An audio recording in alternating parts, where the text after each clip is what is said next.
Celebrar 97 anos de vida já é um feito significativo, mas a ocasião reveste de significado ainda maior quando o homenageado é um cidadão que fez do seu projeto de vida uma causa de devoção e realizações ao país e a Pernambuco, nossa terra natal. O poder em si nunca traiu Jarbas Cardoso de Albuquerque, Maranhão, nascido em Nazaré da Mata em 21 de janeiro de 1916, a não ser, como registra com propriedade Vamiré Chacon, como instrumento para grandes causas. Fidelidade aos princípios, lealdade aos amigos e generosidade são traços de sua personalidade, enaltecidos por todos que com ele convivem, inclusive adversários políticos, convertidos em seus admiradores pelo desprendimento e força revelados diante das adversidades. A trajetória e os exemplos de Jarbas Maranhão devem nos inspirar nesse retorno aos trabalhos desta casa. Político de coerência ímpar, em 1945, na redemocratização do país, foi um dos fundadores em Pernambuco do extinto Partido Social Democrático, PSD, do qual foi vice-presidente, presidente e ainda presidente da Comissão de Reestruturação. Apesar do clima generalizado de apreensão, as eleições de 2 de dezembro daquele longínquo ano transcorreram pacificamente. Além do presidente da República, foram eleitos à época 42 senadores, 2 por estado, e pelo Distrito Federal, o Rio de Janeiro, e 286 deputados, entre eles figuras como Barbosa Lima Sobrinho, Agamenon Magalhães, meu avô materno, e Jarbas Maranhão, dentre outros nomes ilustres como Gilberto Freire, Gregório Bezerra e Eurico de Souza Leão. Constituinte de 46, Jarbas relembra em seus textos a motivação histórica da 4ª Constituição Republicana. Dizia ele, a vitória da democracia sobre o totalitarismo de direita e o esgotamento no país de uma carta politicamente autoritária e centralizadora sob o ângulo da federação. Foi uma resposta à exacerbação do poder do Estado. Era preciso, portanto, reafirmar o valor das liberdades humanas, o império do princípio representativo e que os poderes políticos são delegações do povo. E resume, Jarbas, estávamos empenhados em alcançar a plenitude democrática.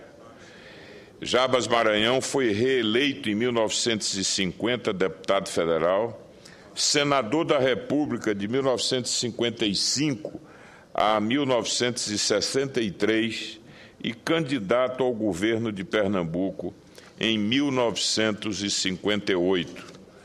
No Congresso Nacional, fez parte na Câmara e no Senado das comissões de Constituição e Justiça, Legislação Social, Educação e Cultura, Serviço Público Civil, Segurança Nacional, dentre outras. Foi relator de importantes projetos, como os da criação da SUDENE, do Ministério de Minas e Energia, da Fundação Universitária de Brasília, da Lei das Pensões Militares, do Plano de Classificação de Cargos do Serviço Civil e tantos outros. Sobressaiu-se também como advogado, jornalista e professor. Ainda bacharelando, Jarbas Maranhão foi nomeado para o gabinete do governo de Agamenon Magalhães, em janeiro de 1940, que sobre ele disse: Jarbas é um incansável secretário. Fixou em admirável oração o sentido social e humano da creche. Referia-se ao fato de ter sido o fundador e presidente da Legião Brasileira de Assistência em Pernambuco. O currículo de Jarbas Maranhão é extenso. Presidiu também o Tribunal de Contas de Pernambuco. Foi professor de Direito Constitucional e, em 1984, eleito para a cadeira número 30 da Academia Pernambucana de Letras. Também é membro da Academia de Letras e Artes do Nordeste, onde ocupa a cadeira 40, além de integrar a Academia Brasileira de Ciências Morais e Políticas, sediada no Rio de Janeiro, e a Associação Nacional de Escritores, com sede em Brasília. Na sua essência, Maranhão é um pensador e autor de obras de indiscutível valor. Caros companheiros e companheiras, Jarbas Maranhão exerceu destacada liderança na política de Pernambuco. É do escritor Nilo Pereira, em 1981, o seguinte comentário: não encontrei em minha vida um homem público com uma vocação política tão forte e tão limpa quanto Jarbas Maranhão. Se Etelvino Lins foi o matemático do PSD, Oswaldo Lima o marechal, Jarbas foi o imbatível filósofo político do partido.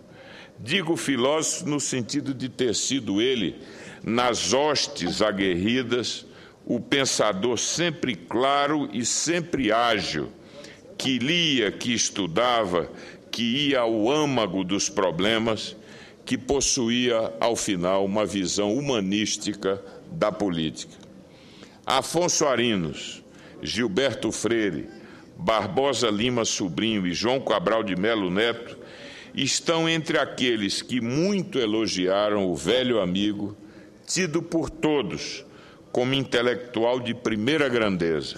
Jorge Amado dizia que lhe devia agradecimentos pelos livros que lhe enviara e que atestavam sua atuação parlamentar a favor da cultura e dos interesses de um Brasil livre e independente.